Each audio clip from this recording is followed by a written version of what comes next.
ράπερ από το Πουέρτο Ρίκο, ο Tempo, ξεκινάει ένα βίντεο του και λέει την εξής φράση: Wow, como todo cambió increíblemente. Wow, como todo cambió increíblemente. Wow, πόσο γρήγορα αλλάζουν τα πάντα. Και αυτή τη φράση θα μπορούσα να την πω και στα ιταλικά. Quando velocemente cambia il tempo. Θα μπορούσα να το πω σε διάφορες γλώσσες. Στα γερμανικά π.χ. που είναι και αγαπημένη μου η γλώσσα, Wie die Zeiten verändern. Στα ισπανικά μπορείς επίσης να το πεις και ήταν rápido cambia el clima, αλλά δεν ταιριάζει γιατί είναι όντως πόσο γρήγορα αλλάζει ο καιρός. Στα αγγλικά δεν χρειάζεται καν να το πούμε γιατί είναι μια πανφτωχή γλώσσα και ούτε καν με ενδιαφέρει. Και φυσικά στα φιλανδικά που τα σπουδάζω και τα μαθαίνω τώρα αυτές τις μέρες, Queen Canopia στη σε μούτου. Μια πάρα πολύ ωραία γλώσσα τα φιλανδικά. Τι κάνετε, πώς είστε? Εγώ είμαι πάρα πολύ καλά. Χαίρομαι που είστε τόσα πολλά άτομα σήμερα στην ζωντανή συνομιλία. Θα ήθελα να σας πω όλους προσωπικά μια καλησπέρα, αλλά σήμερα έχουν συνδεθεί πάρα πολλά άτομα. Να είστε καλά. Ο σκοπός του σημερινού του βίντεο, νομίζω οι πιο πολλοί θα πιστέψουν ότι είμαι εγώ, αλλά δεν είμαι εγώ, είστε εσείς εννοείται, όπως πάντα είστε εσείς. Και αυτό διότι θέλω να σας δείξω κάποια πράγματα και θα καταλάβετε αμέσως πού το πηγαίνω και φυσικά σας έχω και μια έκπληξη προς το τέλος της σημερινής εκπομπής. Η πρώτη μας λοιπόν εκατοστάρα είναι αυτή και λέω μας, γιατί μας και ποια είναι αυτή η εκατοστάρα? Δεν είναι φυσικά άλλη από το βίντεο, τα ερωτήματα που ισοπεδώνουν την Ανάσταση του Ιησού.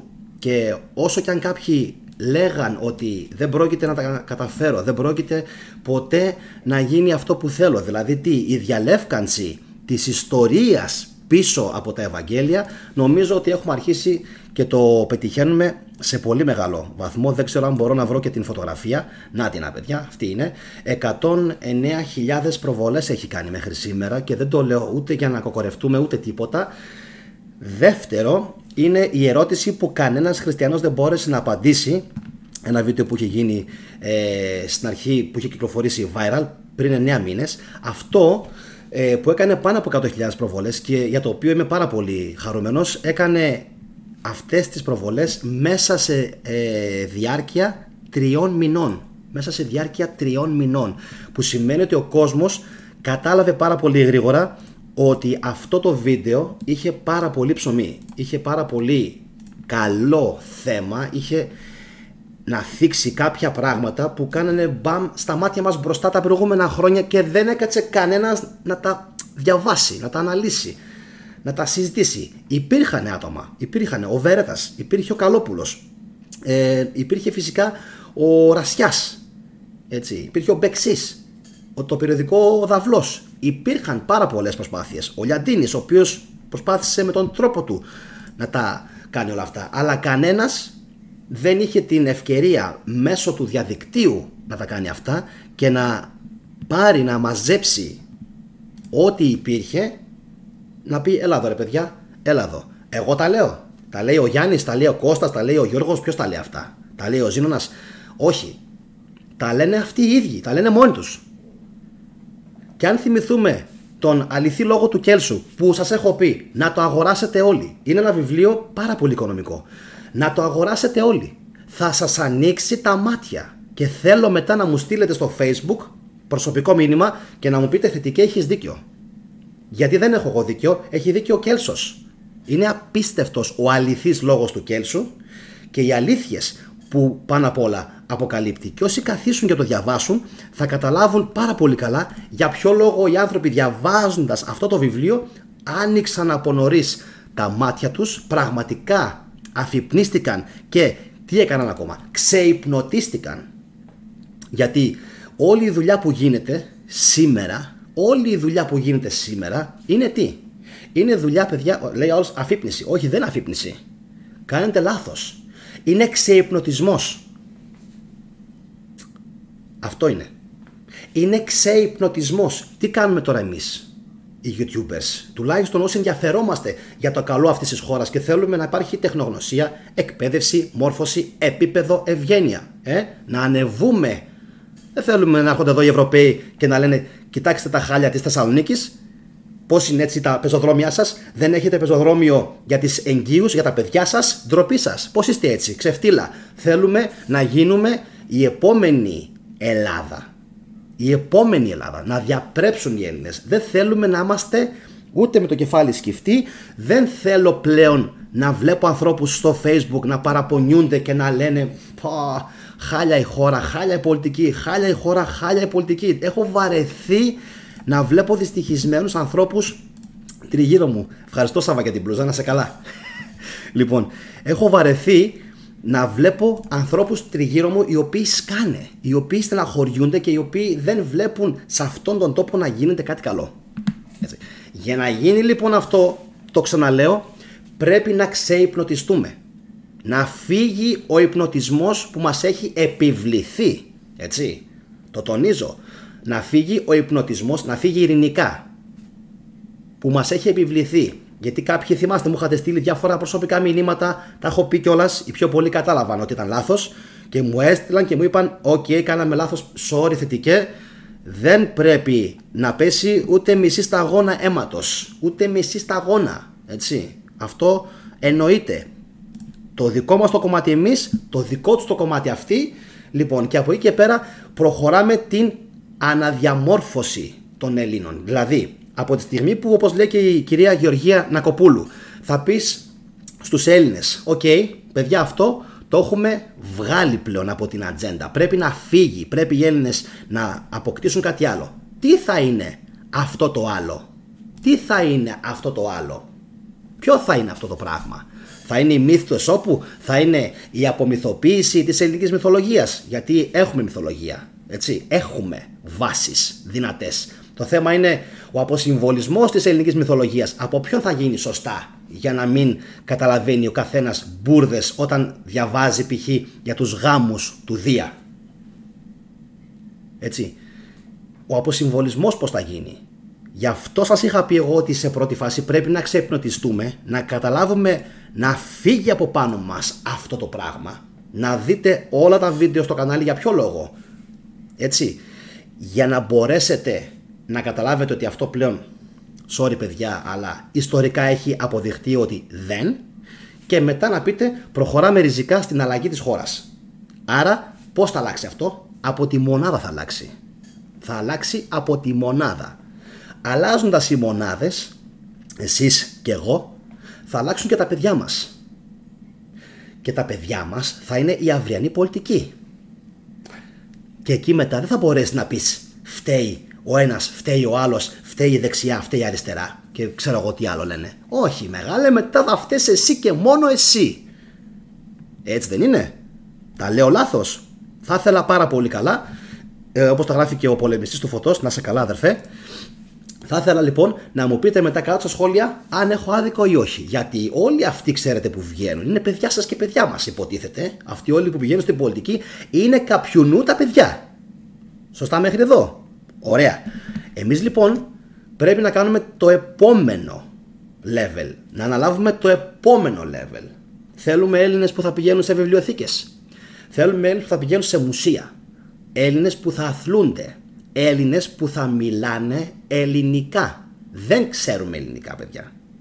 Είναι ντροπή που το λέω, αλλά και εγώ ο ίδιος παρακολούθησα πριν λίγες ημέρες έναν καθηγητή, λοιπόν, ο οποίος μιλούσε για το έβριμα του Εζέροβο, το δαχτυλίδι του Εζέροβο. Αν τον ακούσετε, κανάλι Φρικτορίες, αν τον ακούσετε πώς μιλάει, θα σοκαριστείτε όλοι και θα πάθετε σοκ. Πραγματικά το λέω, δηλαδή θα τα παίξετε. Γιατί θα τα παίξετε? Γιατί σχεδόν τα μισά από αυτά που λέει δεν θα τα καταλαβαίνετε. Θα ξέρετε πάνω κάτω τι λέει, αλλά την ανάλυση που κάνει δεν θα την πιάνετε. Έτσι. Επίσης έβλεπα κάποια βιντεάκια του κυρίου Χατζηγιαννάκη για το δίγαμα και λέω τίποτα, δεν έχω ιδέα, δεν ξέρω τίποτα. Δεν ξέρω τίποτα. Αν παρακολουθήσετε τον κύριο Χατζηγιαννάκη, θα ντραπείτε που λέγεστε Έλληνες. Θα ντραπείτε. Ναι, ειδικά τις εκπομπές που έχει κάνει για το δίγαμα και το πώς επηρέασε την δημιουργία όλων των υπόλοιπων λέξεων σχεδόν ολόκληρης της Ευρώπης και όχι μόνο της Ευρώπης. Εδώ μιλάνε ότι το δίγαμα υπάρχει μέχρι και στην Λατινική Αμερική. Απίστευτο. Για να μην πούμε για τους Εβραίους, όπου ο Γεχούντα έχει γράψει ένα βιβλίο το οποίο το έχουν εξαφανίσει. Το έχουν εξαφανίσει από παντού. Όπου μιλάει ότι η εβραϊκή γλώσσα έχει καταεπηρεαστεί από την ελληνική γλώσσα. Και μάλιστα το κάνει με άψογα επιχειρήματα. Και φανταστείτε ότι εγώ τον διάβασα και λέω, τι λέει αυτός εδώ? Δεν καταλάβαινα τι έλεγε. Δεν καταλάβαινα ο άνθρωπος τι έλεγε. Έκανε γλωσσολογική ανάλυση της εβραϊκής και της αρχαίας ελληνικής, τόσο καλός είναι, και δεν καταλάβαινα ο άνθρωπος τι έλεγε.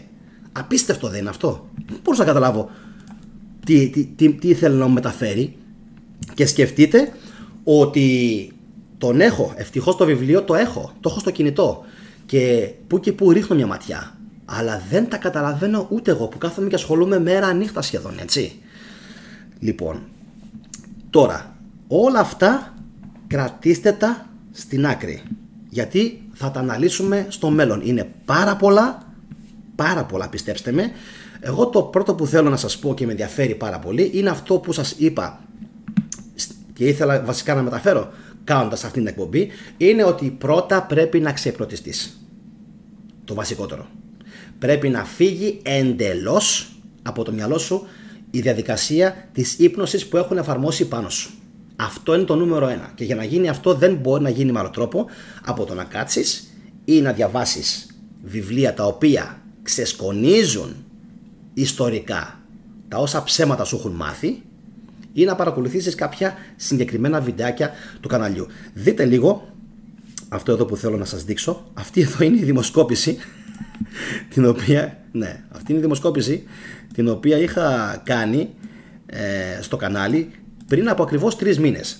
Ποιο βίντεο του θετικού πιστεύετε ότι θα πιάσει πρώτο τις 100.000 προβολές? Εγώ ήθελα να είναι άλλα βίντεο και κάποια, αυτό βέβαια είναι παλιό, έτσι. Κάποια βίντεο που έκανα τελευταία, ειδικά με τον τρισμέγιστο, πραγματικά θα ήθελα να πάρουν την ανιούσα, αλλά ο αλγόριθμος, να ξέρετε, δεν με θέλει. Παλικάρι μου, αλγόριθμε, εγώ και εσύ δεν. Περιμένω πώς και πώς, δεν. Θα περιμένεις πολύ ακόμα, θετικέ. Λοιπόν, βλέπετε ότι στην ψηφοφορία που είχα κάνει, το 50% ήδη από τότε, ίσως λόγω προβολών, έλεγε ότι η πρώτη εκπομπή που θα φτάσει τις 100.000 προβολές θα είναι η ερώτηση που κανένας χριστιανός δεν μπόρεσε να απαντήσει. Και όμως δεν έγινε αυτό, μπερδεύτηκα. Έγινε το άλλο που έλεγε για τα ερωτήματα. Λοιπόν, άκυρο, δικό μου λάθος. Δεύτερο, οι αρχαίοι Έλληνες στο φεγγάρι, τα αυτόματα και πτάμενα πλοία των Φεάκων και η CIA βρήκε κάτι απίστευτο στο Ιράκ. Λοιπόν, όλα αυτά είναι λάθος. Δεν βγήκε κανένα. Δεν βγήκε κανένα από αυτά τα βίντεο. Βγήκε το άλλο που έλεγε τα ερωτήματα που ισοπεδώνουν την Ανάσταση του Ιησού. Το άλλο έχει φτάσει, βλέπετε, είχε 40.000 και τώρα έχει φτάσει στις 83.000. Δεν έχει κάνει την πρώτη κατοστάρα λοιπόν αυτό. Το έκανε το βίντεο τα ερωτήματα που ισοπεδώνουν. Εν πάση περιπτώσει, λοιπόν, δικό μου λάθος, έτσι. Φανταστείτε. Είμαι και εγώ ακόμα υπνοτισμένος, έτσι. Εγώ νόμιζα ότι στην ψηφοφορία αυτήν το νούμερο 1 που είχε τους μισούς ψήφους ήταν αυτό που τελικά βγήκε. Αλλά μάλλον παίζει να το ανέβασα λίγο μετά αυτό το βίντεο. Λοιπόν, και εδώ είναι το κορυφαίο, η απάντηση από έναν φίλο που ήθελα να την δείξω. Ποιο βίντεο θα κάνει 100.000 προβολές στο κανάλι πρώτο? Κανένα. Είχε δίκιο. Θα πάθω κεφαλικό.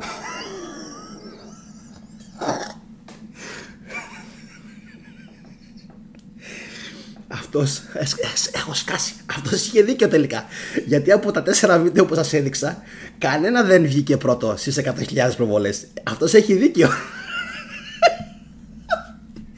Και που του γράφω εγώ όνειρα θερινής νυκτός, αυτός κάτι ήξερε. Λοιπόν, άσχετα αν κάποια στιγμή Θα τις πιάσει τις προβολές το βίντεο με τον Ιησού, η ερώτηση που κανένας δεν μπορεί να απαντήσει. Αυτό δεν έχει σημασία. Λοιπόν, αυτός εδώ τώρα λέει betas.gr, betas.gr, δεν ξέρω ποιος είναι ο φίλος μου, δεν έχω ξαναδεί να γράφει.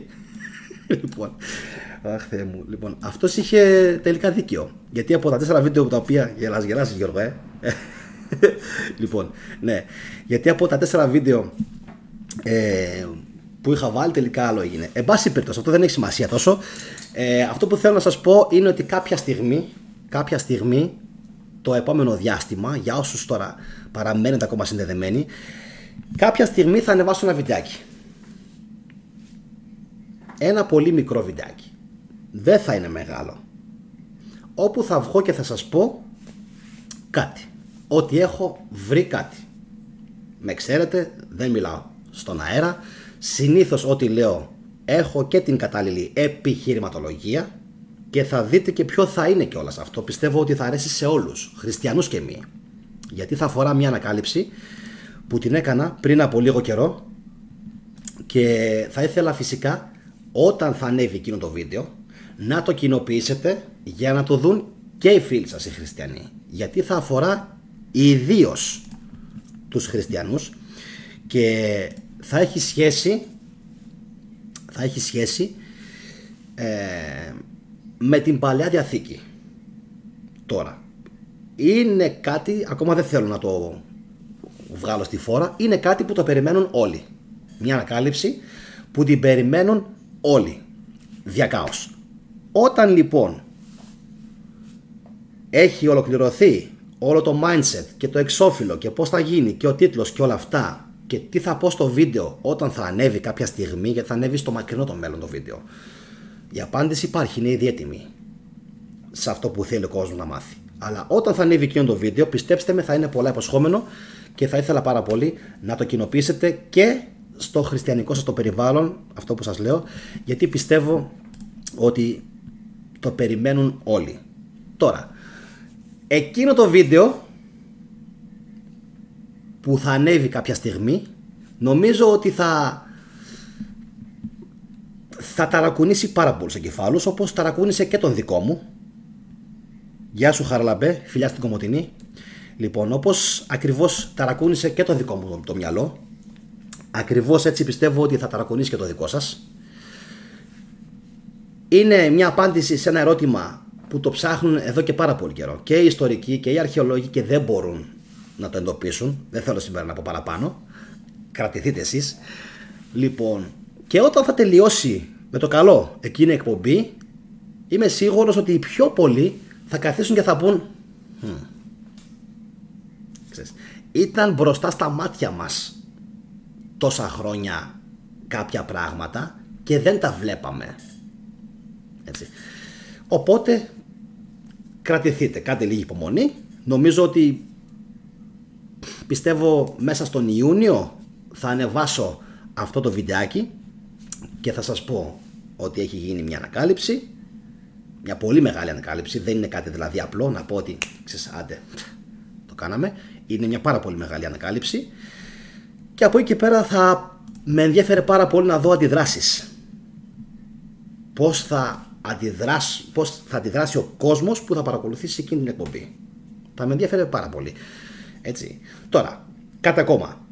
Όταν θα ανέβει εκείνο το βίντεο, όχι από εσάς, θα ζητήσω κάτι από τον κόσμο. Όταν θα ανέβει λοιπόν εκείνο το βίντεο που θα είναι άκρος αποκαλυπτικό, θα ζητήσω κάτι από τον κόσμο. Αν το κάνουν, καλώς. Αν δεν το κάνουν, θα περιμένουν. Δεν θέλω να πω περισσότερα. Θα σας αφήσω με την αγωνία. Λοιπόν, εγώ προσωπικά αυτό που θέλω να σας πω σήμερα, για όσους είστε ακόμα συνδεδεμένοι, θέλω να σας πω ότι σας ευχαριστώ πάρα πολύ, κυρίως επειδή κάθεστε και βλέπετε τις εκπομπές. Χαίρομαι που έχετε αγαπήσει και την αρχαία Ελλάδα και την ελληνική αρχαιολογία, αλλά και την ελληνική γλώσσα και την ιστορία και μαθαίνουμε μαζί συγχρόνως, γιατί και εγώ τα μαθαίνω, παιδιά. Και εγώ μαζί με εσάς κάθομαι και μαθαίνω σχεδόν τα πάντα καθημερινά. Δηλαδή μέχρι και το κινητό μου έχει συντονιστεί μαζί μου. Κώστα, μέχρι και το κινητό μου. Δηλαδή ο αλγόριθμος πλέον που ελέγχει, ας το πούμε έτσι, το κινητό μου, ξέρει ότι ο θετικός θέλει αρχαιολογία, θέλει ελληνική ιστορία, θέλει αρχαία Ελλάδα. Έτσι. Και επειδή οι ανακαλύψεις είναι πλέον καθημερινές με τα πιο σύγχρονα μέσα που διαθέτει η τεχνολογία, έτσι εξηγείται ότι βγαίνουν συνεχώς ολοένα και περισσότερες ανακαλύψεις. Αλλά η ανακάλυψη που θα σας πω εγώ, όχι επειδή είμαι εγώ, εντάξει, πιστεύω ότι θα σας συγκλονίσει. Και το λέω αυτό με πάσα και υπευθυνότητα και έτσι με πολύ μεγάλη αυτοπεποίθηση. Γιατί σας λέω, είναι πράγματα τα οποία δεν τα έχει σκεφτεί ποτέ κανένας. Εντάξει. Λοιπόν, τώρα τι άλλο. Όπως σας έλεγα και πριν, εμένα αυτό που με ενδιαφέρει είναι ότι το κανάλι το κάνατε και το κάνετε εσείς, γιατί εσείς μπαίνετε και παρακολουθείτε τις εκπομπές, εσείς ξοδεύετε ελεύθερο χρόνο, έτσι, και βλέπετε τις εκπομπές, εσείς κάνετε like, εσείς κάνετε κοινοποίηση. Εγώ όσες φορές και να έβγαινα εδώ πέρα, να το ξέρετε, και να τα έλεγα, δεν θα άλλαζε κάτι. Δηλαδή εγώ αν έβγαινα και δεν είχα κοινό, δεν θα άλλαζε κάτι. Τίποτα δεν θα άλλαζε. Και το βλέπω αυτό π.χ. στα άλλα μου κανάλια που έχω, το γερμανικό και το αγγλικό, όπου εκεί δεν υπάρχουν, παιδιά, οι live εκπομπές όπως σήμερα, δεν υπάρχει αυτή η αλληλεπίδραση και φυσικά τα κανάλια αυτά ούτε καν ασχολείται ο κόσμος και παίρνουν την ίδια αξία που έχει αυτό. Γιατί την αξία αυτή την δίνετε εσείς. Εσείς είστε οι άνθρωποι που κινούν το κανάλι και που δίνετε αξία σε αυτό που κάνουμε. Εντάξει. Λοιπόν, για μένα αυτό μετράει. Λοιπόν, δεν θέλω να πω τίποτα παραπάνω για σήμερα. Το αφήνω μετέωρο. Να είστε όλοι καλά. Σας ευχαριστώ πάρα πολύ. Αυτό που γράφει το εξώφυλλο δεν θα τα καταφέρεις ποτέ. Τελευταίο και κλείνω. Θα ήθελα λίγο να το βάλετε και εσείς στο μυαλό σας για εσάς. Γιατί οι πιο πολλοί λένε, ξέρεις, δεν μπορώ να τα καταφέρω, δεν κάνω, δεν ράνω. Όχι, φίλε μου, μια χαρά μπορείς. Όλοι μπορούν. Στρώνεις τον κόλο σου κάτω και διαβάζεις μέρα νύχτα. Ή βάζεις κάτω τον πισνό σου και ακολουθείς το στόχο σου όσο πιο προσιλωμένα μπορείς. Δεν υπάρχει δεν μπορώ. Δεν υπάρχει. Και φανταστείτε ότι εγώ δεν έχω πετύχει τον στόχο μου. Ούτε καν. Εμένα ο στόχος μου κάποια στιγμή που είχα ξεκινήσει να κάνω live έλεγα 55.555 συνδρομητές. Έτσι. Αυτό μου είχε κάτσει. Δεν ξέρω γιατί. Αυτό μου έκατσε. 55.555. Αυτό. Να πιάσω αυτούς τους συνδρομητές. Αν τους πιάσω, μετά βάζω και τους 100.000 στόχο. Αυτό δηλαδή είχα βάλει στο μυαλό μου. Αλλά μην πιστεύετε, να σε καλά Χριστοχορόζη, αλλά μην πιστεύετε ότι υπάρχει αυτό που λένε δεν μπορώ, δεν κάνω, δεν ράνω. Ναι, αν είσαι 50 δεν πρόκειται να γίνεις επαγγελματίας ποδοσφαιριστής. Πρέπει πάντα οι στόχοι σας να συμβαδίζουν με την ηλικία σας, με τις δυνάμεις σας, με το μυαλό σας, με τις αντοχές σας. Αλλά αυτό δεν σημαίνει ότι δεν μπορείς να πετύχεις ένα στόχο. Και όπως δείχνει και η σημερινή εκπομπή, αυτό που θέλω να σας περάσω περισσότερο είναι ότι αν δεν έχεις συμμάχους στη ζωή, δεν μπορείς. Και οι δικοί μου σύμμαχοι είστε εσείς. Ποιοι πιστεύετε ότι είναι? Οι πιο κοντινοί μου συγγενείς? Ξαδέρφια? Ποιοι νομίζετε ότι είναι? Οι παιδικοί μου φίλοι? Όχι. Οι πιο πολλοί είναι άγνωστοι. Ο αδερφός μου φυσικά, ο Άλεξ που μπαίνει, αλλά οι περισσότεροι είναι άγνωστοι. Δεν με ξέρουν. Άρα λοιπόν αυτό μας δείχνει ότι αν ο χαρακτήρας σου και αυτά που λες είναι ok με τον περισσότερο κόσμο, 8 στους 10 λέω εγώ πάντα, να πιάσουμε, 7 στους 10, 8 στους 10, είσαι κομπλέ. Δεν μπορείς να τους κάνεις όλους να σε συμπαθήσουν. Αυτούς λοιπόν τους ανθρώπους τους παίρνεις και τους κάνεις συμμάχους σου σε οτιδήποτε κάνεις στη ζωή σου. Έτσι. Μπράβο, Άλεξ. Τους παίρνεις και τους κάνεις συμμάχους σου. Άλλος το κάνει μόνος του, άλλος το κάνει με τους γονείς του, άλλος με φίλους, αλλά οπωσδήποτε κανένας, όπως θα μας έλεγε και ο παππούς μας ο Αριστοτέλης, κανένας δεν μπορεί να καταφέρει κάτι όλο μόναχος. Κανένας. Όποιος το πει αυτό είναι ψεύτης. Γιατί ακόμα και αυτά που νομίζεις ότι τα κάνεις μόνος σου, κάπου τα διάβασες. Κάποιος σε βοήθησε. Κάποιο βιβλίο διάβασες. Και δεν μπορείς να πεις δεν είναι από αυτόν τον κόσμο. Πώς δεν είναι? Αφού ο άνθρωπος έκατσε και έγραψε ένα βιβλίο, εσύ το διάβασες και λες απ, με βοήθησε ο τάδε συγγραφέας, αλλά όχι η Σοφία, ο Γιώργος ή ο Γιάννης.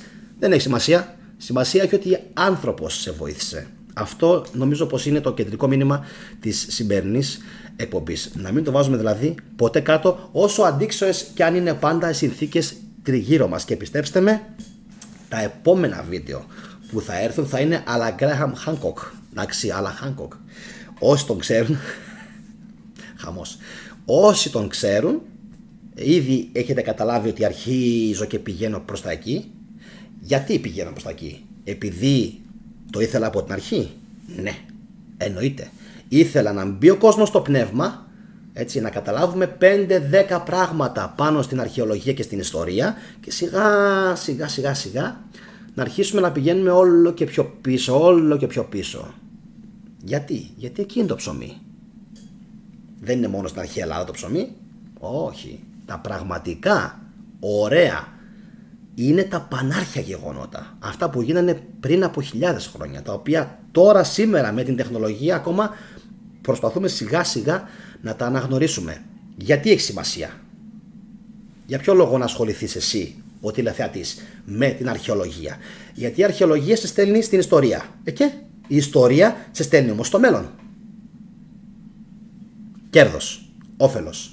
Αυτό παίρνεις. Ποιο λοιπόν είναι το όφελος του να κάθομαι να παρακολουθώ τον Γιάννη? Πάρα πολύ απλό. Η αρχαιολογία σου διδάσκει την ιστορία και η ιστορία σου διδάσκει το μέλλον σου. Πώς να μην γίνει το μέλλον σου όπως έγινε η ιστορία ενός λαού. Πώς να μην καταστραφείς όπως οι Ασσύριοι. Πώς να μην καταστραφείς όπως οι Ατλαντοί. Πώς να μην καταστραφείς όπως οι αρχαίοι Έλληνες. Τι λάθη έγιναν? Πού έγιναν τα λάθη? Ποιος έπαιξε κέριο ρόλο σε όλο αυτό? Εντάξει, όλα αυτά είναι τεράστια θέματα τα οποία κάποιος κάθεται τα βλέπει και λέει τι λέει τώρα αυτός? Κι όμως όλα αυτά είναι πράγματα τα οποία διαμορφώνουν το μέλλον μας, το μέλλον μιας χώρας. Εντάξει. Και έτσι μπορούμε να γίνουμε πάντα καλύτεροι. Γι' αυτό λέω ότι πρέπει να επιμένεις στην γνώση της ιστορίας και της αρχαιολογίας. Γιατί? Γιατί αυτά τα μνημεία σου δείχνουν τι δεν πήγε καλά. Κάπου δεν πήγε καλά το πράγμα, κάπου στράβωσε. Πού στράβωσε? Εκεί. Πας, το εντοπίζεις και με βάση αυτό χτίζεις την πόλη του μέλλοντος. Εντάξει, για να μην πάθεις τα ίδια όπως οι φίλοι μας οι Άτλαντες. Αυτά από μένα.